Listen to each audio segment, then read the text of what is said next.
Hi everybody, this is Carl Leopson, your instructor for SERP 590, and this is your weekly update for week 2. Sorry, it's taken me a while to get week 2 up and ready for those of you who have already finished week 1 activities, but I am doing a full refresh on the course. It's taken a little longer than I had hoped. I'm trying to gear it more for you folks who are BCBAs, and I hope that's going to work out well for you. So in week 2, we are going to take a look at applied behavior analysis and single case research. That's one of the goals, the history, that they're completely intertwined. And second, we're going to jump right in. I've been worrying about this a little bit, about how to get this particular group into the development of your research questions, but I think I have a good plan for it now, and so we're just gonna get a going. Okay, so let me scroll down and show you. So there are 2 activities. One is going to be a reading about history and applied behavior analysis and somewhat its connection to single case research, and the other activity, you're going to list for me a couple interventions that you might want to use for a research question, right? We're going to start with this photo, and you can read more about it on the page, but this is a picture of the University of Arizona Department of Special Education, our department, in 1981. And there are some folks in here that are really critical in the field of special education. This fellow right over here at the front on the left is Sid Bijou, and you can read about him this week in the history reading that we're doing. There's an important long piece about him because he's kind of the guy who took Skinner's work and connected it to working with children. Next to him, I don't know if you've had a course with Dr. John Umbright, but here he is as a young man in the department. At the far end of the table with a bolo tie and a beard is Sam Kirk, the man who coined the term learning disabilities. Sharon Vaughn of Learning Disabilities fame is also in this picture. June Maker, of world-renowned researcher in gifted education, and Dr. Sharon Antia, a world-class researcher in deaf and hard of hearing, is also in this photo. It was a rogues gallery of famous world-class researchers at the time. One reason I want to point this out is so you start to feel this connection to history and feel it closer to you, right?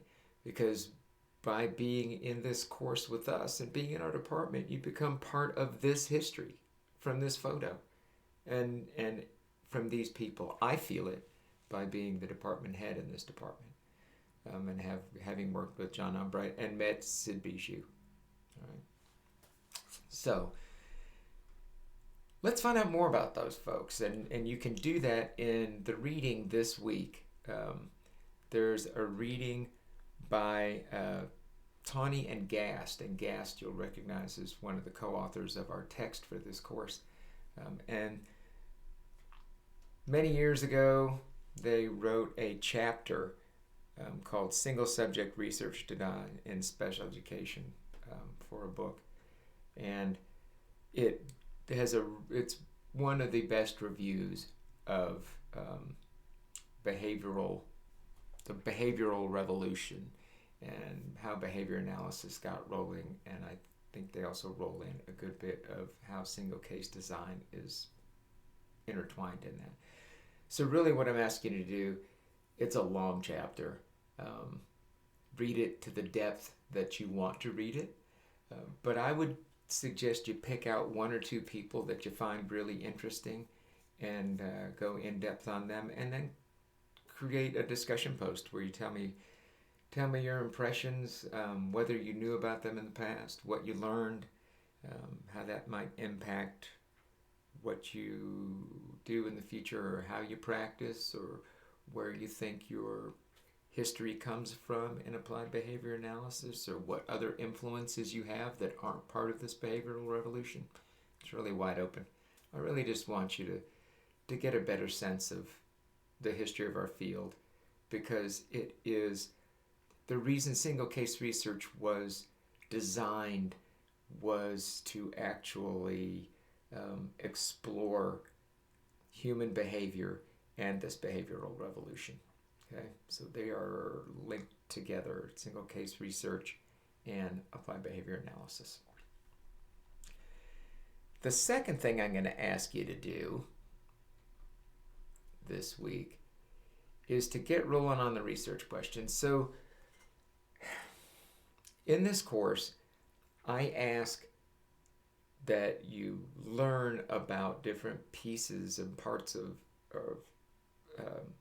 single case research methodology by reflecting on how it would impact a research question that you would have. So in the past, in this course, we've had mostly doctoral students who were looking to develop dissertations. Now that we've got more folks who are BCBAs, I think it's fascinating. I think it's fabulous, as a matter of fact, because you guys are out in the field as practitioners implementing interventions. And really, all a research question in single case design is, will X intervention create Y change in human behavior, right? And so what I'd like to do to get rolling on this is, for your area of interest discussion post, I'd like you to think about interventions that you've used as a BCBA that maybe you don't know what the research says on them, or you'd like to, you think you would like to, you could set up a study to consider whether or not there's really an impact on the client. And frankly, you may be doing this already, right? If you were taking data on an intervention you're doing with the client, you're pretty much doing what we're going to do here. I'm just going to be showing you how to organize it as a single case research design study. I'm also going to be showing you throughout this course, which something that I think is absolutely critical for you if you're a BCBA, is how to be a good consumer of single case research, right? So what I want you to do for this part 2 of week 2 is to roll through these hints on developing single case research questions. Okay, I give you lots of examples of quantitative or qualitative questions and how they're not the same as a single case research question. And each single case research question that I give you, I will link it to an article that you can go look at some more. And I'll also tell you what the independent variable or intervention in there is. For example, does offering students a choice of the order in which they complete assignments improve rate of on-task behavior? It's an article done by some friends of mine, Christine Jolivet and Webby. And the intervention here is offering choice. The human behavior is improving rate of on-task behavior. So you can roll through those questions, look at those articles if you like, and then if you'll go to the discussion post and you'll post at least 2 interventions that you already use that you think are interesting. Weighted vests, notes home, if time delay. If you have some intervention you're already doing with the client, list that. List 1, 2 would be better. I'll go through all of those and I'll comment on which one I think would be best, might be best set up for a research question. And then in week 3, I might have you look at some articles that reflect on that intervention, just so you can see what people have already done in that area. And then week 4, we'll actually propose our research questions. So this week, tell me about the intervention. Oh yeah, big thing, the intervention is the independent variable, right? The independent variable in your study, the thing that moves independently. Yeah. So